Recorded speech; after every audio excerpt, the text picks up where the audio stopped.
ബസ്സിൽ കയറാൻ നേരത്ത് അച്ഛൻ തന്നതാ 1000 രൂപ. ഏതച്ഛൻ? എനിക്കൊരു അച്ഛനേ ഉള്ളൂ, ആ അച്ഛൻ. എന്നിട്ട് എന്തിയാ അച്ഛൻ ഇവിടെങ്ങും കാണുന്നില്ലല്ലോ? കാണാത്തത് ആരുടെ കുഴപ്പം കൊണ്ടാണെന്ന് അമ്മയ്ക്ക് അറിയില്ലേ?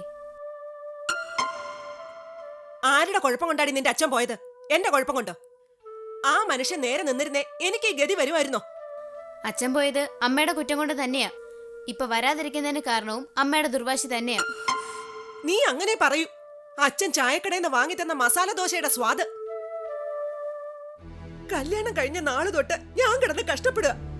കൂടെ ജോലി ചെയ്യുന്നവരൊക്കെ വീട് വെച്ചു, കാശുണ്ടാക്കി, കാറുണ്ടാക്കി. ഈ മനുഷ്യന് സ്വന്തമായിട്ട് എന്തെങ്കിലും ഉണ്ടോ? ഈ വീട് നോക്കടി. നിന്റെ കൂടെ പഠിക്കുന്നവരൊക്കെ ഇതുപോലെ എലിമാളത്തിലാണോ കിടക്കുന്നത്? നിന്റെ ഉടുപ്പ് നോക്ക്, എന്റെ സാരി നോക്ക്. ഇങ്ങനാണോ അങ്ങേരുടെ കൂടെ ജോലി ചെയ്യുന്നവരുടെയൊക്കെ ഭാര്യയും മക്കളും നടക്കുന്നത്? ഞാനൊന്നും പിടിച്ചു പറിച്ചിട്ടില്ല. കുറ്റം പറഞ്ഞു കാണും, വഴക്കിട്ട് കാണും. അത് സ്നേഹം കൊണ്ടാ, നിന്റെ ഭാവി ഓർത്തിട്ടാ, അങ്ങേര് നന്നാകാൻ വേണ്ടിട്ടാ. എന്നിട്ട് അവസാനം ദേണ്ട കിടക്കുന്നു ഇട്ടേച്ചൊരു പോക്ക്. എന്നിട്ട് കൊടുത്തയച്ചിരിക്കുന്നു 1000 ഉലുവ. നിനക്ക് നാണമില്ലല്ലോ ഇത് വാങ്ങിച്ചോണ്ട് വരെ. ഇതെന്തോ നിന്റെ തകയും? ഈ വീട്ടിൽ അരി വാങ്ങിക്കണ്ടേ? കിലോയ്ക്ക് 20 രൂപ അരിയുടെ വില. വേണ്ട. നിനക്ക് ദിവസം സ്കൂളിൽ പോണ്ടായോ? അതിന് കാശ് വേണ്ടേ? നിനക്ക് ഇടാനും ഉടുക്കാനും വേണ്ടേ? സ്കൂളിൽ പോകുന്നൊരു കൊച്ചിന് വേറെ എന്തെല്ലാം ചെലവ് കാണും? ഫീസ് അച്ഛൻ തന്നായിരുന്നു. ഫീസ് മാത്രം മതിയോ സ്കൂളിൽ പോവാൻ? അത് ശരി, അവൾ അച്ഛന്റെ സൈഡാ. കൊണ്ടു നടന്ന് കഷ്ടപ്പെട്ട ഞാൻ പുറത്തായി. നിന്നോട് ആര് പറഞ്ഞു ഇത് വാങ്ങിച്ചോണ്ട് വരാൻ? കൊണ്ടുപോയി തിരിച്ചു കൊടുത്തോണം. അമ്മ ഇങ്ങനെ നടന്ന് ദേഷ്യപ്പെടണ്ട. അച്ഛൻ തന്നു, ഞാൻ വാങ്ങിച്ചു. നമുക്ക് കാശ് വേണ്ടേ? അരി വാങ്ങിക്കണ്ടേ? ഞാൻ റേഷൻ മേടിച്ചു, ഉള്ളതുകൊണ്ട് കഴിയും. അല്ലെങ്കിൽ തന്നെ വിഷ്ണു ഒന്ന് എഴുന്നേൽക്കട്ടെ, അവൻ തരൂ എനിക്ക് കാശ്. എന്നാലും ചെലവൊക്കെ ഇല്ലേ? സീരിയലിന് പോവാൻ തുണി വാങ്ങിച്ച കടം ഇപ്പോഴും ബാക്കിയില്ലേ? ആ കടയുടെ മുമ്പിൽ കൂടെ നടക്കുമ്പോ ആ സുഗുണന്റെ ഒരു നോട്ടം എന്റെ തൊലി ഉരിഞ്ഞു പോവും. അതെങ്ങനെ കൊടുക്കും? ഞാൻ എങ്ങനെയെങ്കിലും കൊടുക്കും. അമ്മ എന്തിനാ ഇങ്ങനെ പിടിവാശി കാണിക്കുന്നത്? അമ്മ എങ്ങനെ കൊടുക്കാനാ? അമ്മയ്ക്ക് ജോലിയുണ്ടോ? ശമ്പളം ഉണ്ടോ? ഇല്ലടി, എനിക്കൊന്നുമില്ല. സ്വന്തം അമ്മ കുറ്റം പറഞ്ഞപ്പോ ഞാൻ സഹിച്ചു. ഭർത്താവ് വിട്ടിട്ട് പോയപ്പോഴും ഞാൻ സഹിച്ചു. പക്ഷെ ഇത് കേട്ടോ, എന്റെ മോൾ എന്നെ തള്ളി പറയുന്നത്. ഇല്ല, അമ്മ കരയണ്ട. ഞാനൊന്നും പറയുന്നില്ല. പറഞ്ഞാലും അമ്മയ്ക്ക് മനസ്സിലാവത്തില്ല. അമ്മയ്ക്ക് വേണ്ടെങ്കിൽ എനിക്കും വേണ്ട. എനിക്കെന്തിനാ പൈസ? പക്ഷെ എന്തായാലും അമ്മ ചെയ്യുന്ന പോലെ അച്ഛൻ തന്ന പൈസ വലിച്ചെറിയാൻ എനിക്ക് വയ്യ. പക്ഷെ കടം തീർക്കണ്ടേ അമ്മേ? തീർക്കണം. അത് ഞാൻ തീർക്കും. നാളെ തന്നെ ഞാൻ ആ കടം തീർക്കും. പോരെ? എങ്ങനെ? അതൊന്നും നീ അറിയണ്ട.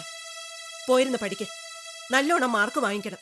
അല്ലേ നാളെ ഒരു കാലത്ത് നിന്റെ അച്ഛൻ പറയും അമ്മ സീരിയലിനും നാടകത്തിനും കൊണ്ടു നടന്ന് നിന്റെ ഭാവി തൊലച്ചെന്ന്. അമ്മയ്ക്ക് അങ്ങനെ ഒരു അബദ്ധം പറ്റിപ്പോയി. എന്നാലും എന്റെ മോൾ എന്നെ ആളുകളെ കൊണ്ട് നിന്ദിപ്പിക്കരുത്. ഞാൻ പഠിച്ചോളാം അമ്മേ.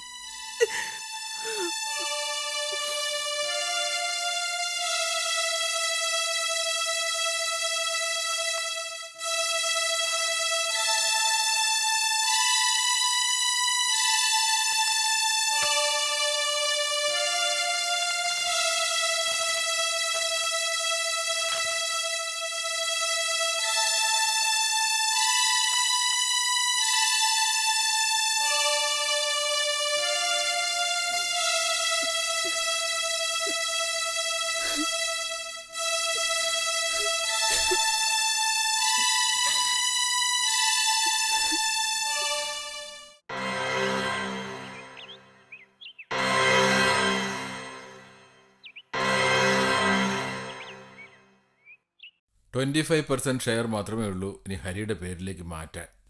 എനിക്ക് തലവേദനയാ, പക്ഷെ അവൻ സമ്മതിക്കണ്ടേ? ഞാനിവിടെ അടച്ചിരുന്നാൽ ശരിയാവില്ല, ഇടയ്ക്കിടയ്ക്ക് ബോർഡ് മീറ്റിങ്ങിനൊക്കെ പോകണം എന്നൊക്കെ അവൻ പറയുന്നത്. ഒന്നോർത്താൽ ശരിയാ. എന്നാലും ഇതും കൂടി അവനങ്ങ് ഏറ്റെടുത്തിരുന്നെങ്കിൽ നമുക്കങ്ങ് കൈയും വീശി നടക്കായിരുന്നു. ആ, എന്തെങ്കിലും കുറച്ച് കക്ഷത്തിയിരിക്കുന്നത് നല്ലതാ സാറേ. മനുഷ്യൻ്റെ കാര്യമല്ലയോ, എപ്പോഴാ ആവശ്യം വരുന്നെന്ന് പറയാൻ പറ്റുമോ? എനിക്കിനി വയസ്സുകാലത്ത് എന്താവശ്യമാണ്? പിള്ളേർ സന്തോഷമായിട്ടിരിക്കണം. ഇതൊക്കെ അവരും അവരുടെ പിള്ളേരും അനുഭവിക്കണം. അത്രയേ ഉള്ളൂ. മറ്റുള്ളവർ അനുഭവിക്കാൻ ഇട വരുമെന്നാ എൻ്റെ പേടി. എന്താ പറഞ്ഞേ? അല്ല, അല്ലെങ്കിൽ വേണ്ട സാർ, ഞാനൊന്നും പറയുന്നില്ല. പറയരുത് ഇടപെടരുത് എന്ന് പറഞ്ഞ കാര്യത്തെപ്പറ്റി ഞാൻ ഇനിയും വല്ലതും പറയുന്നത് മോശമാണ്. ഇടപെടരുതെന്ന് പറഞ്ഞത് അത് ഹരിയെ പറ്റി താൻ കുറ്റം പറഞ്ഞപ്പോഴാ. അത് ഞാൻ ഇനിയും പറയണോ? പറയണമെങ്കിൽ പറയാം. ഹരി എൻ്റെ മരുമകനാണ്, അതായത് മകൻ്റെ സ്ഥാനം. എന്തൊക്കെ സംഭവിച്ചാലും അച്ഛന് മകനെ തള്ളിക്കളയാൻ പറ്റില്ലടോ. പിന്നെ ഞാൻ എന്തോ പറയാനാ സാറേ, മകൻ്റെ സ്ഥാനമാ സാറ് കൊടുക്കുന്നതെന്ന് എനിക്കറിയാം. പക്ഷെ തിരിച്ചിങ്ങോട്ട് എങ്ങനെയാണോ സംശയം തോന്നുമ്പോഴാ എനിക്കൊരു വല്ലായിക. അതിൻ്റെ ദണ്ണം കൊണ്ട് പറഞ്ഞു എന്നേ ഉള്ളൂ. എന്നെ എന്ന് ആട്ടി ഇറക്കിയിട്ടും ഇപ്പോഴും എനിക്കത് പറയാൻ തോന്നുന്നത് എൻ്റെ മനസ്സിൻ്റെ നേരുകൊണ്ടാ. നാളെ ഒരു കാലത്ത് ഈ കമ്പനി അമൃതയുടെ കയ്യിലിരുന്ന അന്ന് എനിക്കൊരു മനസാക്ഷി കുത്തു തോന്നും. ഞാൻ പറഞ്ഞില്ലല്ലോ, പറഞ്ഞിരുന്നെങ്കിൽ ചിലപ്പോൾ ശരിയാകുമായിരുന്നല്ലോ എന്ന്. അമൃതയോ? ഓ, കൺസ്ട്രക്ഷൻകാരി, മറന്നുപോയി. പെൺകുട്ടി, അവളെക്കുറിച്ച് ആരോ നല്ല അഭിപ്രായം പറഞ്ഞല്ലോ. യെസ്, ക്ലബിലെ ഡോക്ടർ അയ്യപ്പൻ നായർ. അവൾ അദ്ദേഹത്തിൻ്റെ വാടക വീട്ടിലാണ് താമസിക്കുന്നത്. ഐസക്കെ, അവൾ കല്യാണം കഴിക്കാത്ത പെങ്കൊച്ച. അതിനെപ്പറ്റി വല്ലതും പറഞ്ഞാൽ തനിക്കും വീട്ടിൽ പെൺമക്കളുള്ളതാ, മറക്കരുത്. പക്ഷെ എൻ്റെ പെൺമക്കൾ വളർന്നാ അവർ കാശുള്ള വീട്ടിലെ ആമ്പിള്ളേരെ വലവീശി പിടിക്കാൻ നടക്കത്തില്ല സാറേ. സാറേ, ഈ പെണ്ണ് അങ്ങനെയൊന്നും അല്ല. അല്ലെങ്കിൽ പിന്നെ ഉള്ളതെല്ലാം നഷ്ടപ്പെട്ടിട്ടും അവൾ ഇത്ര മിടുക്കിയായിട്ട് നിലനിൽക്കുന്ന എങ്ങനെയാ? അത് നമ്മുടെ കമ്പനിയുടെ കാശെടുത്തിട്ടാണെന്ന് ഓർക്കുമ്പോഴാ എനിക്ക് സങ്കടം. ആ സങ്കടം എനിക്ക് മനസ്സിലാവും. ഐസക്കെ, വേണ്ട, നമുക്ക് ഈ ടോപ്പിക് ഇവിടെ നിർത്താം. താൻ പോയി ഓഫീസ് വല്ല പണിയുണ്ടെങ്കിൽ നോക്ക്. സാറിന് അവർ തമ്മിൽ ബന്ധമുണ്ടെന്ന് ഇപ്പോഴും വിശ്വാസമില്ല, അതാ കാര്യം. പക്ഷെ കണ്ണുകൊണ്ട് കണ്ട എനിക്ക് അങ്ങനെ വിശ്വസിക്കാതിരിക്കാൻ പറ്റില്ല സാറേ. വർഷങ്ങളായി ഈ കമ്പനിയുടെ ഉപ്പും ചോറും നിന്ന് ജീവിക്കുന്നവനാ ഞാൻ. എനിക്ക് സത്യം പറയാതിരിക്കാൻ പറ്റില്ല സാർ.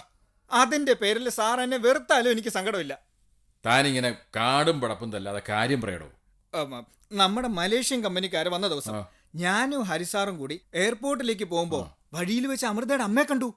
ഒരു ബോധവും ഇല്ല, വഴിയുടെ നടുക്കൂടെ നടക്കുക. വഴിയിൽ കാണുന്നവരോട് എന്തൊക്കെയോ ചോദിച്ചോണ്ട്. ദൈവമേ, ആ സ്ത്രീക്ക് ഡിമെൻഷ്യയോ അൾഷിമേഴ്സോ മറ്റാണ്. ഡോക്ടർ അയ്യപ്പൻ നായർ അതും പറഞ്ഞു. എന്താണെങ്കിലും കൊള്ളാം. എയർപോർട്ടിലോട്ട് പോയ ഹരിസാറ് വണ്ടി അവിടെ നിർത്തി എന്നോട് ഇറങ്ങാനും പറഞ്ഞു. പിന്നെ ഞാൻ കാണുന്നത് ആ സ്ത്രീയെയും കയറ്റി പാഞ്ഞു പോകുന്നതാ. അതോടെ എക്സ്പോർട്ടും മറന്നു, മലേഷ്യൻ ടൈയപ്പും മറന്നു, എല്ലാം മറന്നു. എന്നിട്ട് എയർപോർട്ടിൽ ഹരി വന്നതേ? എയർപോർട്ടിൽ വന്നില്ല, ഹോട്ടലിൽ വന്നു. അത് മതിയല്ലോ. എന്റെ പൊന്ന് സാറേ, അവര് തമ്മിൽ പ്രേമമാ. ആര് തമ്മില്? ഹരിസാറും അമൃതയും തമ്മിൽ. ഹരിസാറിന് അവളോട് പൊരിഞ്ഞ പ്രേമമാ. എനിക്ക് അക്കാര്യത്തിൽ ഒരു സംശയമില്ല. പ്രേമിക്കുന്ന രണ്ടുപേരെ തടയാൻ പറ്റുമോ ഐസക്കെ? പ്രേമിക്കട്ടെ, അല്ലാതെ എന്താ നമുക്കിപ്പോ ചെയ്യാൻ പറ്റുക? എനിക്ക് ഇതാ സഹിക്കാൻ വയ്യാത്തത്. സാറിന് ഇപ്പോഴും എന്നെ വിശ്വാസമില്ല. അല്ലെങ്കിൽ പിന്നെ ഇങ്ങനെ ഒരു കാര്യത്തിന് ഇത്തരത്തിലാണോ പ്രതികരിക്കുന്നത്? വേറെ ഏതെങ്കിലും അമ്മായപ്പനാണേ എനിക്ക് അതിന്റെ സങ്കടം. അവള് ഹരിസാറിന്റെ കാശും പദവിയും മാത്രം കണ്ടാ പ്രേമിക്കുന്നതാണ്. ഐസക്ക് പറഞ്ഞതിലൊരു കാര്യമുണ്ട്. അതിനൊരു പോംവഴിയേ ഉള്ളൂ. ഐസക്ക് ഒരു കാര്യം ചെയ്യും, നമ്മുടെ ലീഗൽ അഡ്വൈസറെ വിളിച്ച് ഈ 25% ഷെയർ കൂടെ ഹരിയുടെ പേരിലാക്കാനുള്ള വഴി നോക്ക്. അല്ല, അവനിപ്പോ ഈ പ്രേമവും ചെലവും ഒക്കെ ഉള്ള സ്ഥിതിക്ക് കാശിന് ആവശ്യം കാണുമല്ലോ. പിന്നെ ഇനിയും ഇതുപോലുള്ള കഥകളൊക്കെ ആയിട്ട് ഇങ്ങോട്ട് വരണം. ഞാനൊന്നും പറയുന്നില്ല സാറേ.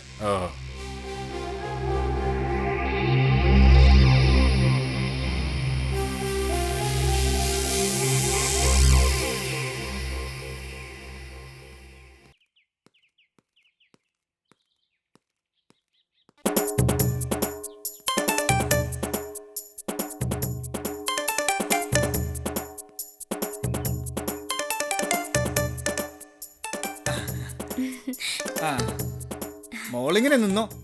അകത്ത് നടക്കുന്ന കാര്യവും കമ്പനി നടക്കുന്ന കാര്യവും ഒന്നും അറിയണ്ട. പെണ്ണുങ്ങളായ കുറച്ച് ബുദ്ധിയും കാര്യപ്രാപ്തിയും ഒക്കെ വേണം. വല്ലപ്പോഴും ഒക്കെ കമ്പനിയിലേക്ക് വന്നാ എന്തെങ്കിലും കുഴപ്പമുണ്ടോ മോളെ? അയ്യോ, അത് ഭയങ്കര ബോറല്ലേ അങ്കിളെ? ബോറാ, അച്ഛന് കമ്പനി എന്ന് പറഞ്ഞാൽ ബോറ്, മോൾക്ക് ഭയങ്കര ബോറ്. അവസാനം അമൃത ഇതെല്ലാം കൂടി തട്ടിക്കൊണ്ട് പോയി കഴിയുമ്പോഴേ അച്ഛനും മോളും കൂടി സങ്കടപ്പെടാൻ ഇടയാകരുത്. അങ്കിളിന് അത്രേ പറയാനുള്ളൂ. അമൃതയോ? ആരാ അത്? ആ, അതൊരു വലിയ കക്ഷിയാ. ആരാന്ന് കൃത്യമായിട്ട് ഹരി സാറിനെ അറിയൂ. ആ, അങ്കിള് പോട്ടെ മോളെ. പിന്നെ ഞാൻ പറഞ്ഞത് തള്ളിക്കളയരുത്. വല്ലപ്പോഴും ഓഫീസിലോട്ടൊന്ന് വരണം പ്ലീസ്.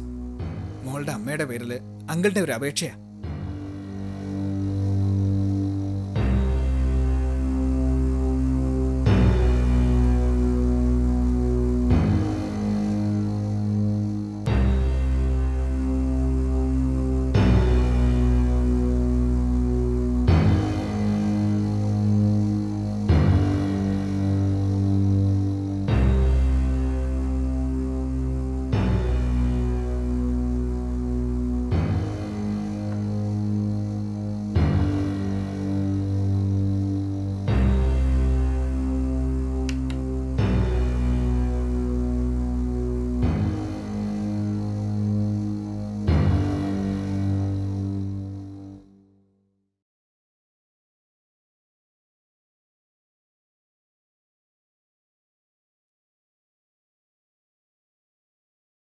ആരാ ഈ അമൃത?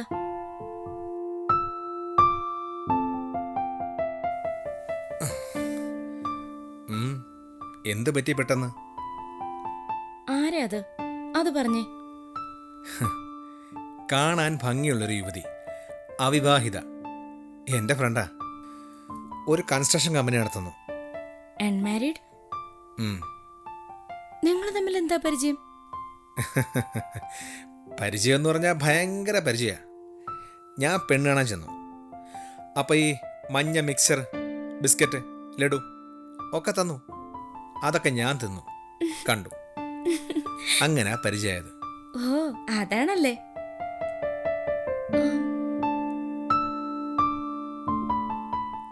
എന്നിട്ടെന്താ കല്യാണം നടക്കാഞ്ഞത്? അത് ശരി. അപ്പം ഞാൻ അവളെ കല്യാണം കഴിച്ചിരുന്നെങ്കിൽ നിനക്ക് സന്തോഷമായനല്ലേ? ഭയങ്കര സന്തോഷായനെ. ഹരി, ആ കുട്ടി സുന്ദരിയാ? എന്ന് ചോദിച്ചാൽ എന്ന് പറയാം. എന്നെക്കാൾ സുന്ദരിയാണോ? Don't be silly Priya. Please പറഞ്ഞു ഹരി. നീ സുന്ദരിയാണെന്ന് മാത്രം എനിക്കറിയാം. അല്ലാതെ വല്ല പെണ്ണുങ്ങളുടെയും സൗന്ദര്യം നോക്കേണ്ട കാര്യം എനിക്കില്ല. ഷീ വാസ് ഗുഡ് ലുക്കിംഗ്, അത്രേ ഉള്ളൂ. എന്നിട്ടെന്താ ആ കല്യാണാലോചന നടക്കാതെ പോയത്? അതൊരുപാട് പ്രശ്നങ്ങളായി. അവരാ സമയത്ത് വലിയ ക്രൈസിസിലായിരുന്നു. അതുകൊണ്ട് നടന്നില്ല. നടന്നില്ലെന്ന് പറഞ്ഞ? ജാതകം കൊടുക്കുന്ന സമയത്ത് തടസ്സമുണ്ടായി. അതൊരു നല്ല ലക്ഷണമല്ല എന്ന് അച്ഛൻ പറഞ്ഞു. പിന്നെ വേണ്ടെന്ന് വെച്ചു. അപ്പൊ ഹരിക്ക് സങ്കടം തോന്നിയോ? സങ്കടം തോന്നിയോ എന്ന് ചോദിച്ചാൽ, വല്ല വിധേന ഒരു കല്യാണം ഒത്തുവന്നത് നടന്നില്ലല്ലോ എന്ന് ആർക്കായാലും സങ്കടം തോന്നില്ലേ? അതുപോട്ടെ, പ്രിയയ്ക്ക് എത്ര ആലോചന വന്നു. എന്നിട്ട് ആദ്യത്തേത് നടക്കാതെ പോയപ്പോൾ സങ്കടം തോന്നി കാണില്ലേ? എനിക്കൊരു സങ്കടം തോന്നിയില്ല. ഞാൻ ആദ്യം ഇഷ്ടപ്പെട്ടത് ഹരിയ. ആ കല്യാണം നടന്നില്ലെങ്കിൽ സങ്കടം തോന്നിയനെ, ഭയങ്കര സങ്കടം തോന്നിയനെ. അതുപോലെ ഹരിക്ക് സങ്കടം തോന്നിയോ? വലിയ സങ്കടം. ഞാൻ സങ്കടപ്പെട്ടിട്ട് ഒരു കാര്യം ഉണ്ടായിരുന്നില്ല. കാരണം അവൾക്ക് മറ്റൊരാളുണ്ടായിരുന്നു മനസ്സിൽ. അപ്പം പിന്നെ ഞാൻ എന്തിനാ സങ്കടപ്പെടുന്നത്? എന്നാലും ഹരിയുടെ മനസ്സിൽ മറ്റൊരാളുണ്ടെന്ന് കേട്ടാ എനിക്ക് വലിയ സങ്കടമാവുമായിരുന്നു. സങ്കടമാവണം, അതാ എനിക്കിഷ്ടം. അതല്ലാതെ ഞാൻ എങ്ങനെ പോയി തൊലഞ്ഞാലും ഒന്നുമില്ലാന്ന് നീ വിചാരിച്ചാൽ എനിക്ക് സങ്കടമാവും. അപ്പൊ ഹരി ഈ പെണ്ണിൻ്റെ ഒരു കാര്യം.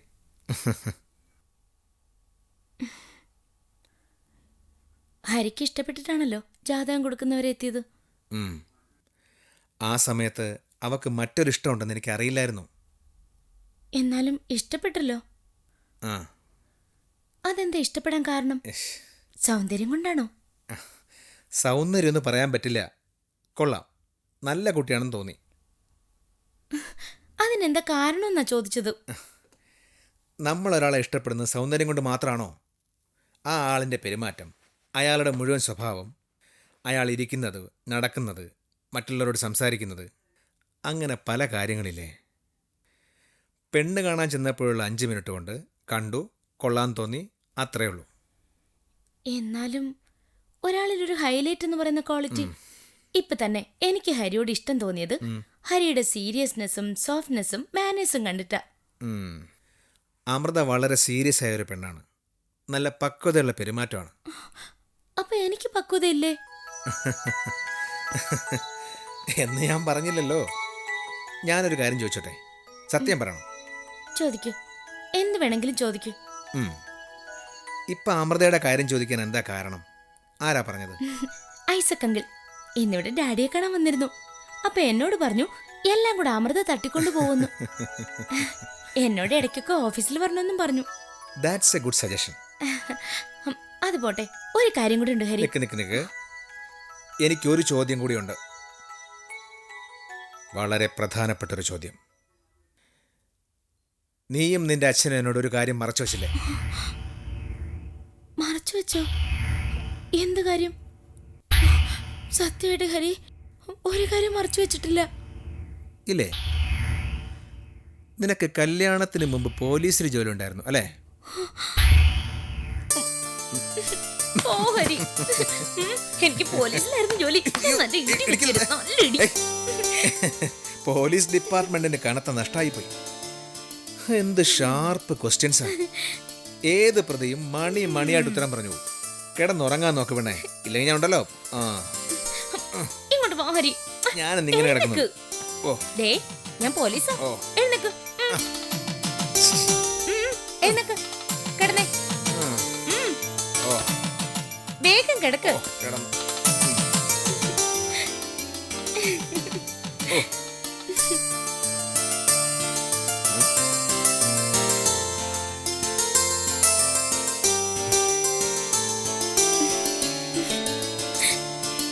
അളിയന്മാരും പെങ്ങന്മാരും അടിപിടി കൂടും കഥയാണ്. ആങ്ങളമാരും നാത്തുമാരും